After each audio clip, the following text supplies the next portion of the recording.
Welcome to Ultimate Sleep Doctor. Tonight, we'll turn our attention to a fascinating journey, a story of evolution, not of flesh and bone, but of thought itself. Artificial intelligence, once a distant dream, is rapidly transforming our world, shaped by layers of complex algorithms. It's a quiet revolution, a dance of data, mirroring the branching paths of life. Consider the intricate patterns within a single snowflake, reflecting the universe's endless possibilities. Let's explore this gentle unfolding with curiosity and calm.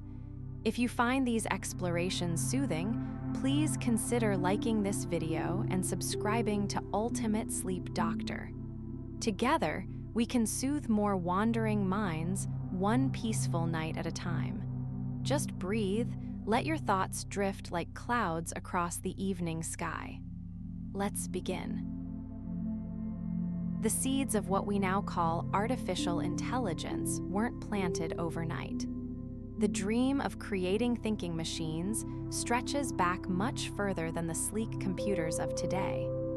It began with a fundamental question: could a machine truly think?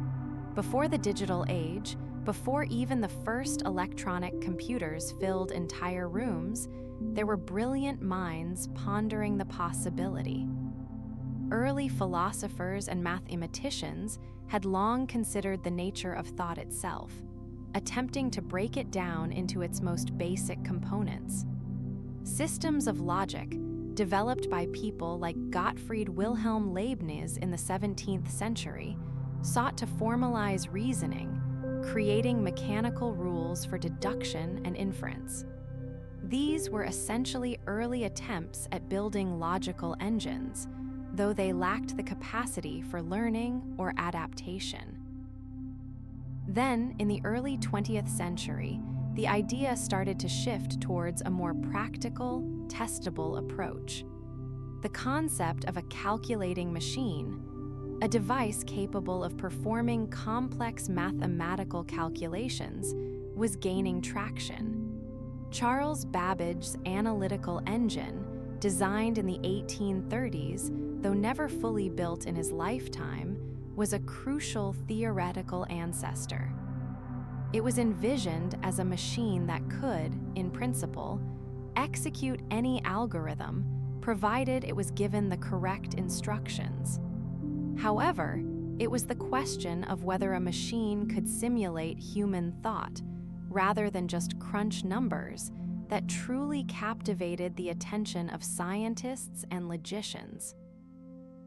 This is where Alan Turing enters the story. A brilliant mathematician and logician, Turing, working during the Second World War, was tasked with breaking the German Enigma code, a critical effort that significantly shortened the war. He realized that the challenge wasn't just about building faster computers. It was about understanding the very process of decryption, a process that involved pattern recognition, logical deduction, and essentially mimicking human intelligence. Turing's work on the bomb, an electromechanical device used to decipher Enigma messages, demonstrated his understanding of how machines could be designed to solve complex problems. But it was his later work that laid the groundwork for the Turing test. In 1950, he published a paper titled "Computing Machinery and Intelligence," proposing a deceptively simple experiment. He suggested that if a machine could engage in conversation with a human, such that a human judge couldn't reliably distinguish between the machine and the human, then we could reasonably conclude that the machine was thinking. This wasn't about a machine passing a standardized test. It was about mimicking human-like behavior through dialogue.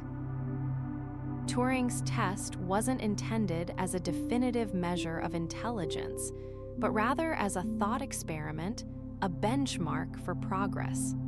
It highlighted the core issue: could a machine learn to imitate the way a human thinks and communicates? The test's enduring legacy is its continued relevance. Although numerous attempts have been made to refine and adapt it, the core concept, that the ability to convincingly simulate intelligence is a key factor, remains at the heart of the ongoing pursuit of artificial intelligence. It's a fascinating story of intellectual curiosity and a reminder that the journey towards creating truly intelligent machines has a surprisingly long and complex history. The seeds of artificial intelligence, once considered a purely theoretical dream, began to sprout in the mid-20th century, taking root in the fascinating world of neural networks. These early models, mirroring the structure of the human brain, offered a fundamentally different approach to computation. Initially, the simplest form arose with the perceptron, developed by Frank Rosenblatt in 1958. The perceptron was a single-layer network, a small group of interconnected nodes, or neurons, that could learn to recognize basic patterns. Each connection between these neurons had a weight associated with it, representing the strength of that connection. When presented with an input, the network would multiply each input by its corresponding weight and sum the results. This sum was then passed through an activation function, which determined whether the neuron should fire, essentially, send a signal to the next layer. The perceptron's potential was immediately recognized and research intensified. However, it quickly became clear that the perceptron had limitations. It struggled with more complex patterns, particularly those with nonlinear relationships. Its inability to learn certain types of problems, what are now known as adversarial examples, highlighted a crucial bottleneck. The network could only learn linearly separable patterns. It couldn't effectively represent more intricate data. Despite this setback, the perceptron's development sparked a wave of interest and led to the creation of multi-layer networks. Researchers began to stack perceptrons on top of each other, creating what were termed feed-forward networks.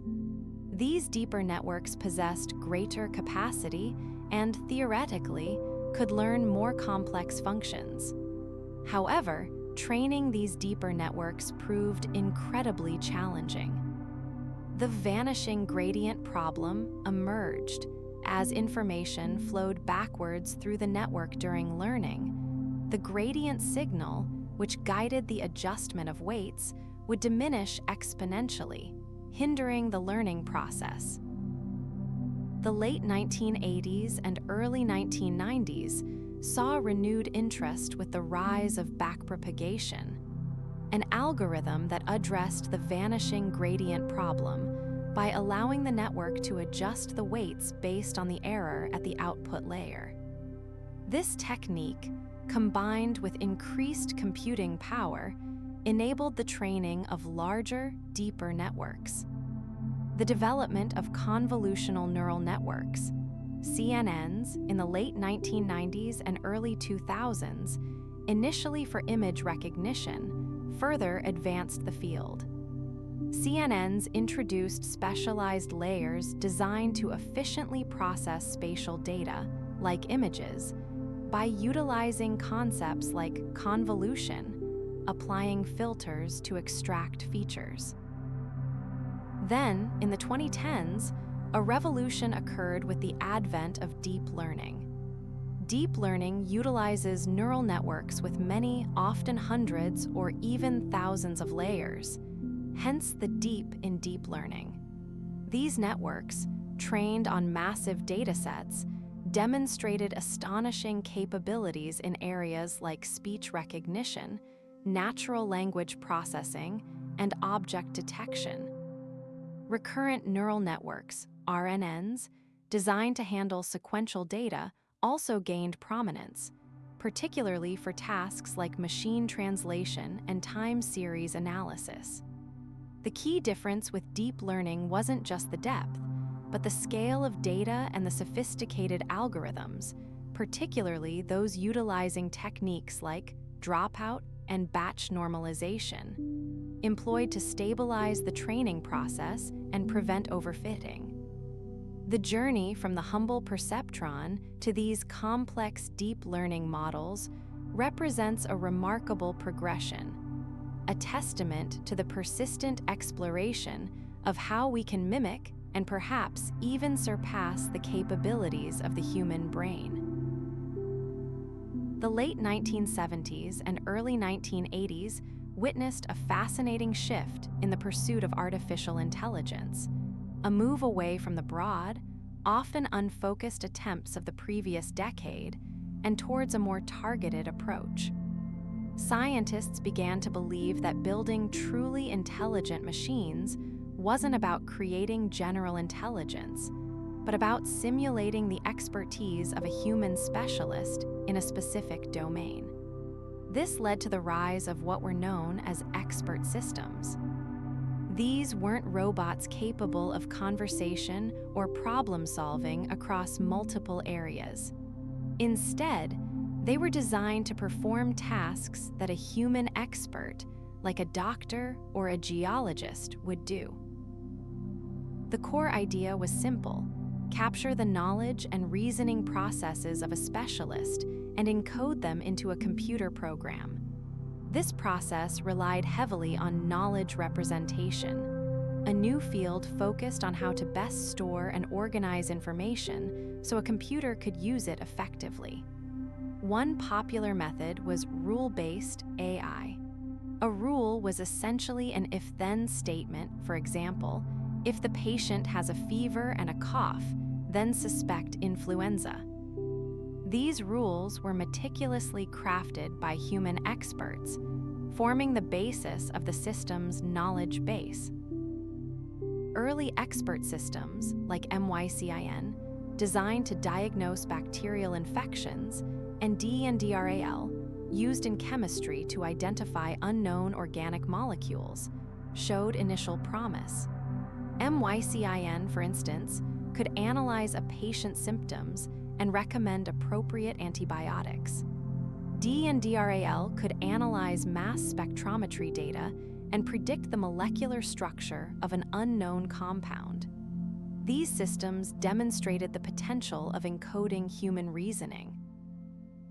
However, the successes were often limited by the nature of the knowledge representation itself.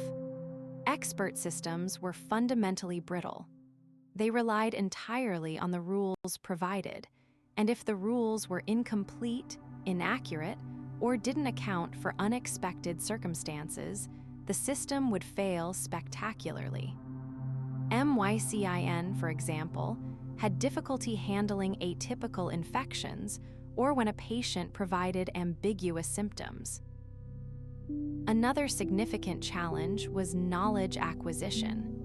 Gathering the rules from a human expert was a time-consuming and expensive process, often referred to as the knowledge engineering bottleneck.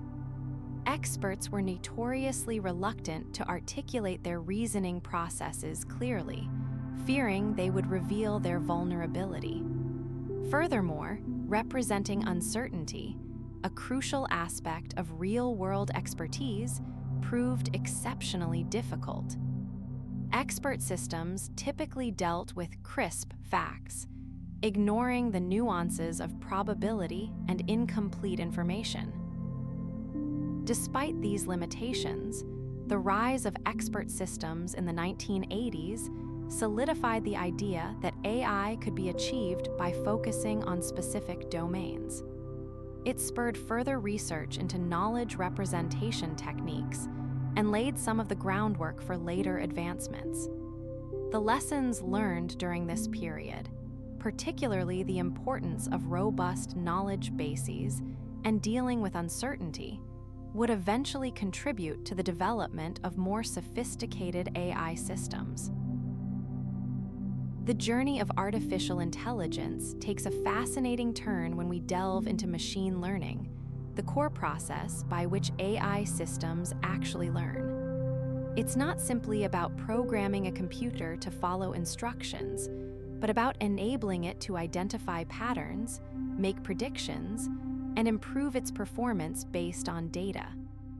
At its heart, machine learning relies on algorithms, specific sets of rules a computer follows to solve a problem. There are primarily three main categories of these algorithms, each with a distinct approach to learning. Supervised learning is perhaps the most intuitive. Think of it like teaching a child to identify different fruits. You show the child an apple and say, "This is an apple." You show a banana and say, "This is a banana." Over time, with many labeled examples, apples, bananas, oranges, etc., the system learns to associate specific features, color, shape, size, with the correct category. In a computer setting, we feed the algorithm a dataset where each piece of data is labeled with its correct answer. For example, we might provide thousands of images of cats and dogs, each labeled as either cat or dog. The algorithm then adjusts its internal parameters to minimize the difference between its predictions and the actual labels. It's a systematic process of error correction, refining its understanding over repeated exposure to labeled data. Unsupervised learning, on the other hand, operates without this direct guidance. Instead of being told the right answer, the algorithm is given a collection of data and tasked with discovering hidden patterns or structures on its own. A common example is clustering. Imagine grouping a collection of customer data based solely on their purchasing habits. The algorithm might automatically identify distinct customer segments, perhaps those who frequently buy luxury items versus those who primarily purchase essential goods. It seeks out similarities and differences within the data, uncovering relationships that might not be immediately apparent. This can be used for anomaly detection, spotting unusual patterns that deviate from the norm. Then there's reinforcement learning. This technique is inspired by how animals learn through trial and error. Consider a robot learning to navigate a maze. It explores the maze, taking actions and receiving feedback, a positive reward for moving closer to the exit, a negative reward for hitting a wall. The robot gradually learns which actions lead to success and adjusts its behavior accordingly. This is particularly effective in complex environments, like playing games or controlling robots, where a clear set of rules isn't readily available. The algorithm isn't told what to do. It learns by experiencing the consequences of its actions. Each of these approaches, supervised, unsupervised, and reinforcement learning, represents a fundamental building block in the evolution of artificial intelligence. They offer diverse methods for transforming raw data into intelligent behavior, shaping the very essence of how machines can learn and adapt. The ongoing development and combination of these techniques are driving advancements at an incredible pace, promising even more sophisticated and capable AI systems in the years to come. The evolution of artificial intelligence has taken a dramatically different turn in recent decades, a shift almost entirely driven by something we now call big data. For a long time, AI development relied on carefully crafted rules and relatively small datasets. Think of the expert systems of the 80s, designed for specific, contained problems. But the sheer scale of information available today has unlocked a new level of capability, transforming AI from specialized tools into systems capable of tackling remarkably complex and diverse tasks. At its core, modern AI, particularly the powerful systems powering image recognition, natural language processing, and predictive analytics, learns through pattern recognition. The more patterns it can identify, the more accurate and nuanced its understanding becomes. And the source of those patterns is overwhelming: data. We're not talking about a few hundred examples. We're talking about terabytes, petabytes, and even exabytes. That's data measured in trillions, quadrillions, and quintillions of bytes. This data isn't just large, it's also incredibly varied. Consider the images constantly being generated by smartphones, the text and code flooding the internet, the sensor readings from connected devices, from smart thermostats to self-driving cars. Each source contributes a unique facet of information. A single photograph might contain details about a building, its occupants, the weather, and the time of day. A stream of search queries reveals not just what people are looking for, but also how they're phrasing their questions, highlighting their underlying intentions. The diversity of data is particularly crucial for deep learning models, the current dominant architecture in AI. These models, with their multiple layers of interconnected nodes, much like the neural networks explored in Part 2, require vast amounts of varied input to develop truly robust and generalizable representations.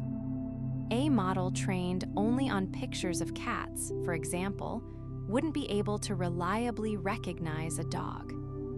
It lacks the context and the diversity of visual information needed to understand the broader range of animal forms. Furthermore, the volume of data creates a phenomenon known as scale. As the amount of training data increases, the models become increasingly capable of learning subtle relationships and complex patterns that would be impossible to discern with smaller data sets. It's a bit like learning a language. The more you hear and speak it, the better you become at understanding nuances and subtleties. This isn't simply about feeding the models more data. The architecture of the networks themselves has evolved alongside this data deluge, becoming increasingly sophisticated in their ability to process and connect the exponentially growing streams of information. The challenge now lies not just in collecting more data, but also in developing algorithms and techniques to effectively manage and extract meaningful insights from it, ensuring that the AI systems we build are not just powerful, but also reliable, ethical, and aligned with human values. It's a fascinating and incredibly complex landscape, and a key driver of the continued remarkable transformation we're witnessing in the field of artificial intelligence. The journey of artificial intelligence has taken a particularly fascinating turn in recent years, leading to what we now call generative AI. For a long time, AI struggled with true creativity. It could mimic patterns, but not genuinely create. The early attempts, dating back to the late 1980s, often relied on techniques like Markov chains. These models essentially predicted the next word in a sequence based on the previous few. They were remarkably simple, creating text that resembled the style of the training data, but the output felt random. It was like a very sophisticated autocomplete, constantly guessing the most likely word following the preceding string.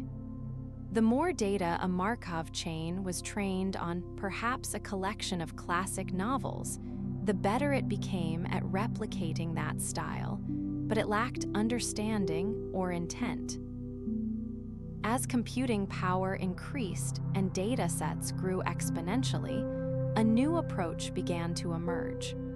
Researchers started exploring methods that could generate entirely new data, rather than simply recognizing and repeating existing patterns.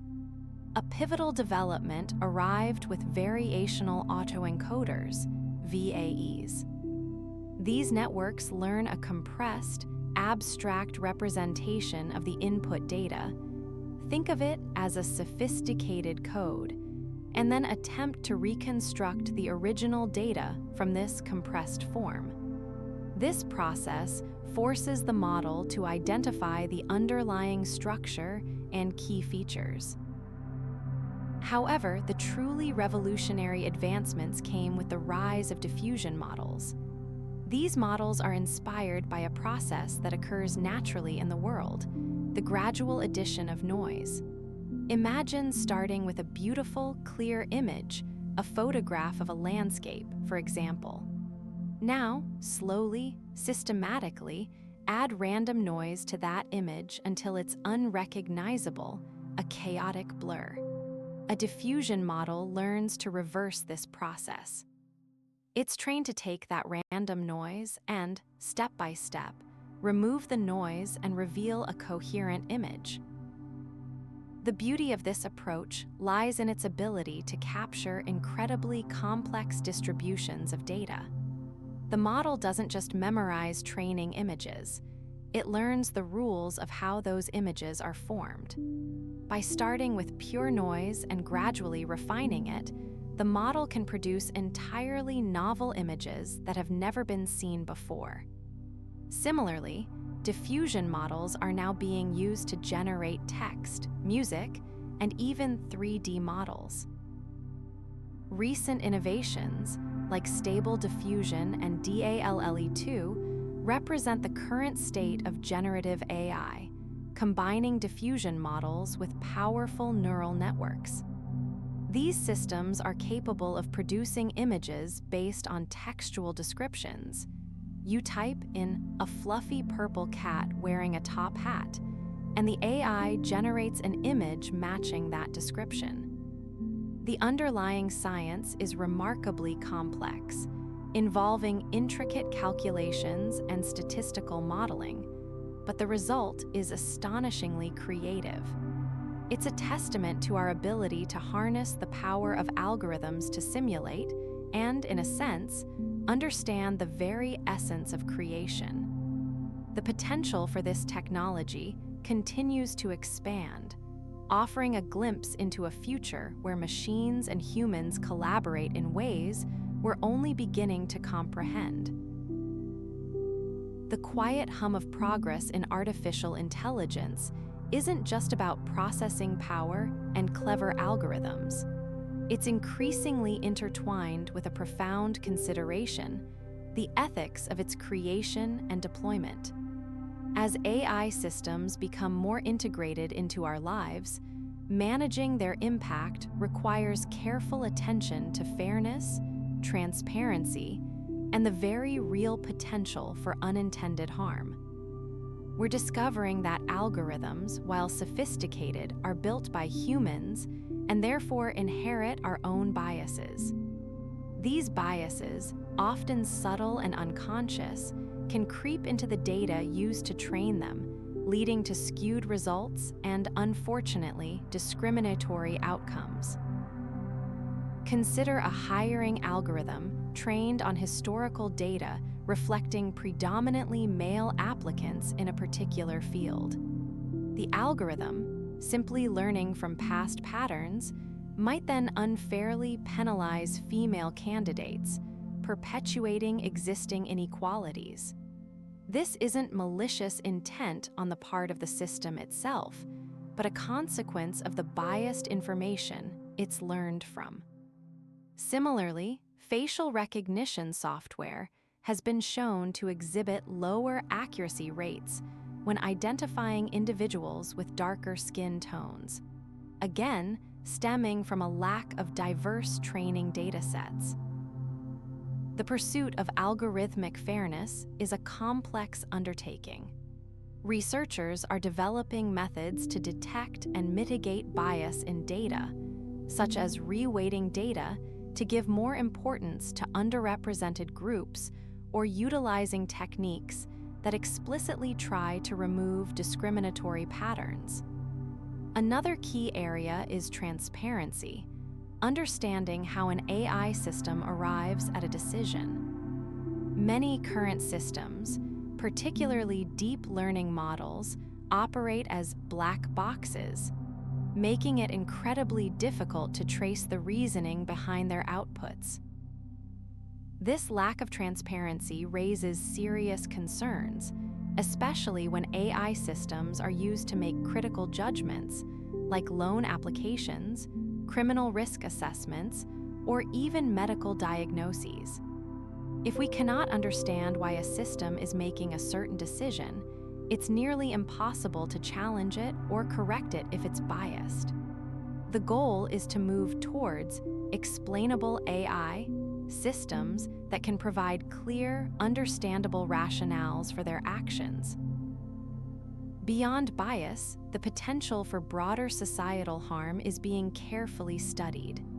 As AI systems become more autonomous, capable of making decisions without direct human intervention, there's a growing debate about accountability. Who is responsible when a self-driving car causes an accident? The programmer, the manufacturer, or the AI itself, a concept currently beyond legal frameworks.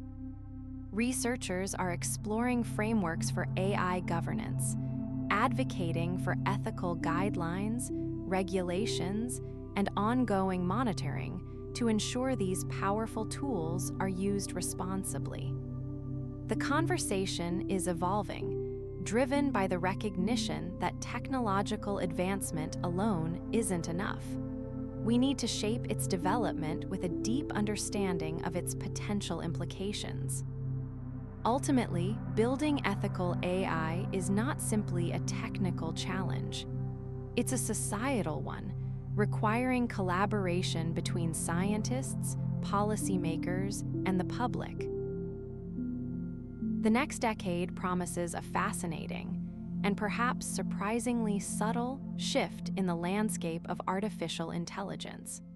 Looking ahead, we'll see robotics moving beyond the capabilities we currently associate with machines, not through dramatic leaps, but through increasingly sophisticated, specialized systems. Think of it as a gradual refinement, a deepening of skill sets rather than a sudden burst of general intelligence. We're moving towards robots designed for incredibly precise tasks, microsurgery, deep-sea exploration, or the meticulous construction of complex microchips. These systems will rely heavily on advancements in sensor technology, incredibly sensitive cameras, tactile sensors, and even olfactory detectors, allowing them to interact with their environments with a level of detail previously unattainable. Simultaneously, significant progress is anticipated in the development of soft robotics, robots constructed from flexible materials like silicone or pneumatic systems. These offer inherent safety advantages, particularly in human-occupied spaces, and allow for navigation in environments that are too delicate for rigid metallic structures. Parallel to these developments, the field of consciousness research is poised for a period of intense investigation. While true artificial consciousness, a machine possessing subjective experience, remains a distant goal, we'll likely see breakthroughs in understanding the neural correlates of consciousness. Researchers are exploring techniques like whole brain emulation, attempting to create a digital replica of a functioning brain. While current computational power remains a significant hurdle, advancements in neuromorphic computing, designing chips that mimic the structure and function of the brain, offer a pathway towards more efficient and biologically plausible models.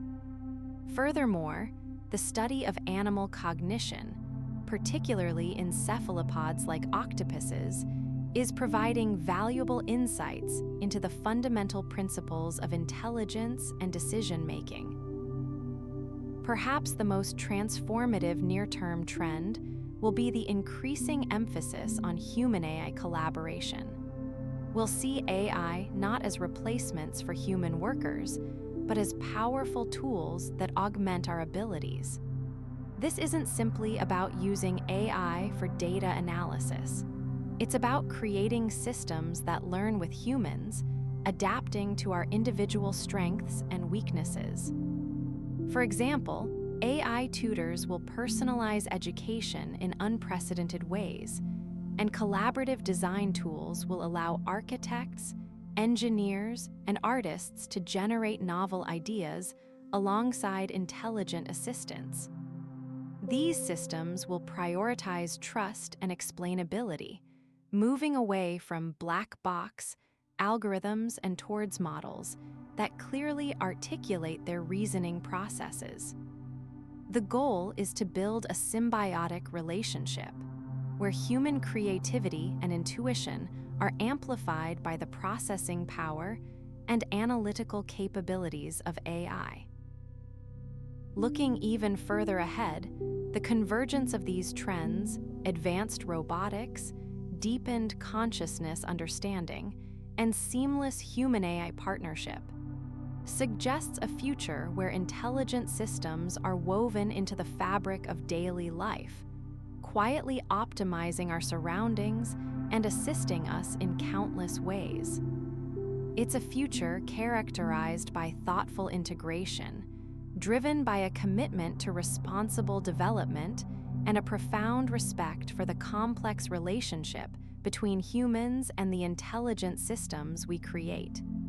And as you drift off to sleep, consider the intricate possibilities unfolding, a world shaped by intelligence, both artificial and human. If you're still awake and enjoyed this exploration, please consider liking this video and subscribing to Ultimate Sleep Doctor. Together, we can soothe more wandering minds one peaceful night at a time. Tonight, we've journeyed through the quiet evolution of artificial intelligence, seeking calm facts for a restful sleep. Let your thoughts drift, calm and unhurried, like wisps of cloud across a still sky. Allow yourself to surrender to the gentle embrace of sleep. Good night.